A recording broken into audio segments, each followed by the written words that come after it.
Bonjour, j'avais envie de commencer en citant un auteur célèbre. Pas seulement parce que ça fait bien, mais surtout parce que cette phrase me rappelle un déclic que j'ai eu il y a quelques années.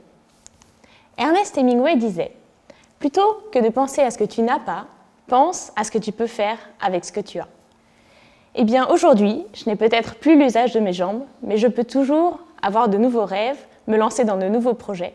Et croyez-moi, je vais donner mon maximum pour les réaliser. Qu'avez-vous prévu de faire en septembre 2016 ? Ça paraît loin, il reste exactement 545 jours. Mais pourtant, ça va arriver très vite. Si vous êtes disponible, je rêve de vous emmener avec moi à Rio pour vivre une aventure incroyable.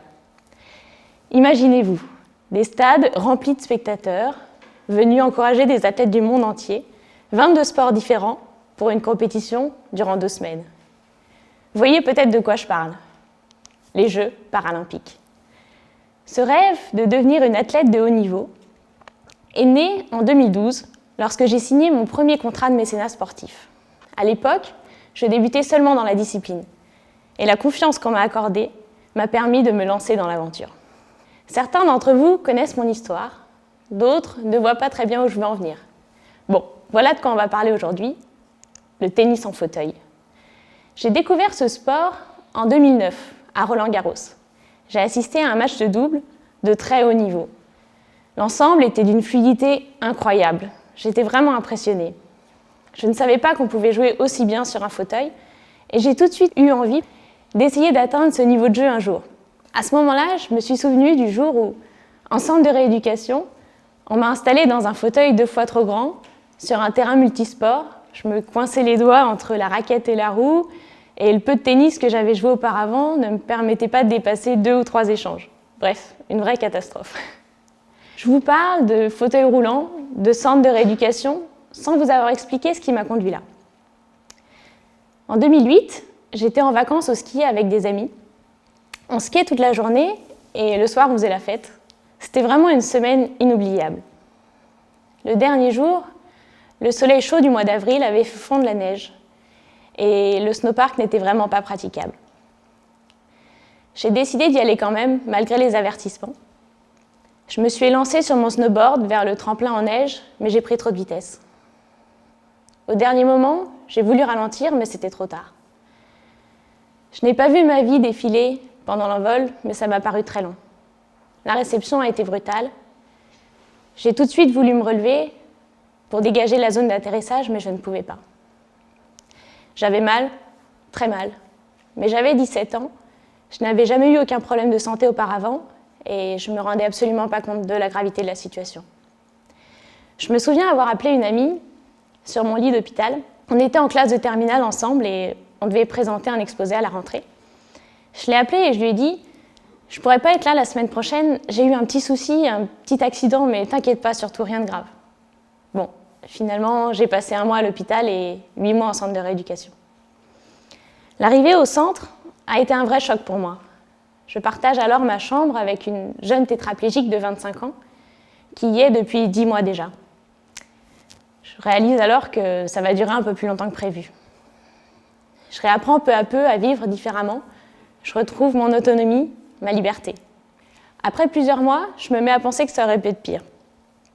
Et ce que m'a dit mon père le soir de l'accident me revient à l'esprit et prend tout son sens. Il m'avait dit « Tu as beaucoup de chance. » Oui, tu as beaucoup de chance, parce que tu as encore toute ta tête et tu n'es pas défiguré. Je réalise alors qu'il a raison et je commence à relativiser. Je me lance de nouveaux défis, je passe mon bac au centre et je décide d'intégrer une prépa scientifique et de passer mon permis de conduire dès que possible. J'apprends beaucoup de la diversité des personnes que je rencontre là-bas. Finalement, aujourd'hui, je ressens encore un contraste saisissant entre ma vie d'étudiante à l'École Centrale Paris et mon début de carrière sportive sur les terrains de tennis du monde entier. Je viens d'un milieu plutôt aisé, protégé, où il est normal de faire de grandes études, de voyager à travers le monde et de pratiquer plusieurs sports. Finalement, cette expérience m'ouvre les yeux sur le monde réel. Mais je dois dire que me retrouver entre ces 2 mondes si différents, auxquels, d'un côté, nous avons des personnes qui recherchent la meilleure carrière professionnelle possible et sécurisent leur avenir, alors que de l'autre côté, les personnes vivent de leur passion et ne savent pas de quoi sera fait demain. J'ai réussi à allier ces deux mondes pendant quelques années, grâce à l'école qui m'a permis de manquer quelques cours à partir du moment où je validais mes examens. Finalement, à terme, c'est devenu très fatigant et peu productif. J'ai donc dû apprendre à gérer mes priorités et faire des choix. Après une longue hésitation, j'ai décidé de mettre entre parenthèses ma vie d'étudiante centralienne pendant 6 mois et de pratiquer mon sport à plein temps. J'ai choisi pour cela de partir aux Pays-Bas.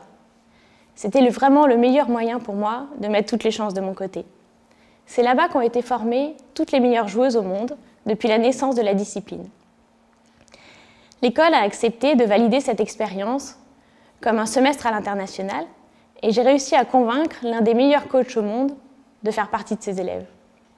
Il a entraîné notamment Esther Berger, une légende du tennis en fauteuil. Elle n'a pas perdu un seul match pendant 10 ans. C'est une véritable star dans son pays.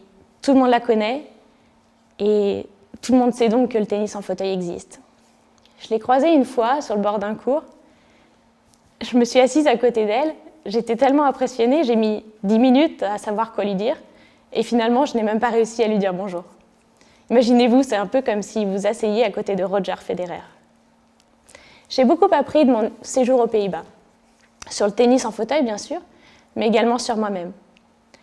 J'ai voulu donner mon maximum et j'ai fini par me blesser à l'épaule. J'aurais dû annuler les tournois auxquels je devais participer, mais j'ai refusé parce que j'avais travaillé trop dur pour en arriver là.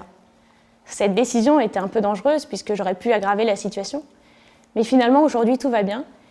C'était juste pour vous dire que finalement tout n'est pas toujours beau et rose, qu'il y a parfois des périodes de doute, de ras-le-bol, de blessures, mais que la joie de faire partie de cette expérience et l'envie de réussir mon objectif reprennent toujours le dessus. En France, nous avons également de très bons joueurs, plusieurs fois médaillés paralympiques et champions du monde, mais la médiatisation n'est vraiment pas la même. On se bat tous pour faire connaître notre sport. Je pense qu'une meilleure reconnaissance des athlètes talentueux leur permettrait de vivre de leur sport et d'éviter de jongler entre leur travail et leur performance sportive. Ça me paraît être également un bon moyen, je veux dire la médiatisation du handisport sera un bon vecteur de dédramatisation du handicap. Je pense même que ça m'a permis, cette mission de sensibilisation au handicap m'a permis de me reconstruire plus rapidement. J'éprouve un réel plaisir à montrer au monde et à moi-même ce qu'il est possible de faire sur un fauteuil. Je reçois parfois des messages sur Facebook de personnes qui me disent qu'ils ont traversé des périodes difficiles dans leur vie et que mon expérience et mon courage, comme ils disent, leur redonnent espoir et leur donnent envie de se battre. Ça me fait vraiment plaisir et ça me touche énormément de recevoir ce type de messages. Et je me dis finalement, si je peux aider certaines personnes dans le monde, ce sera déjà une grande victoire. Je dirais même que renvoyer une image positive est devenu mon moteur principal. J'ai la chance de faire partie d'un club de tennis où le tennis en fauteuil est très développé et où l'ambiance amicale ajoute un réel plaisir à aller à l'entraînement. Je pense également que l'entourage en général a un rôle fondamental dans notre réussite. Que ce soit mes amis, ma famille, mes mécènes, mes entraîneurs, tout le monde me pousse à réussir mes objectifs, et notamment celui de qualification aux Jeux de Rio. Pour aller à Rio, je dois faire partie des 17 meilleures joueuses au monde et participer à 2 événements avec l'équipe de France. Je suis aujourd'hui classée 30e mondiale, donc il reste un peu d'effort à fournir. J'ai un rythme de vie assez intense. Au-delà des entraînements et de la vingtaine de tournois à l'année, c'est également une préparation mentale et physique régulière, ainsi que la participation à des événements comme celui-ci pour promouvoir notre sport. En plus de cela, ma paraplégie m'oblige à prendre d'autant plus soin de mon corps, avec un suivi diététique et des séances de kinésithérapie régulières. Au jour d'aujourd'hui, je navigue encore entre 2 eaux. Quand je suis en cours, je pense à ce qu'il se passe sur les cours et inversement. Heureusement, je termine ma dernière année d'études dans 1 mois. J'ai décidé de retarder mon début de carrière d'ingénieur pour me consacrer à 100% à mon sport jusqu'à Rio et me donner tous les moyens pour y arriver. Finalement, j'ai une vie pas franchement normale, mais dans le bon sens du terme. Je ne sais pas quelle vie j'aurais eue s'il y a 7 ans, je n'avais pas fait cette chute.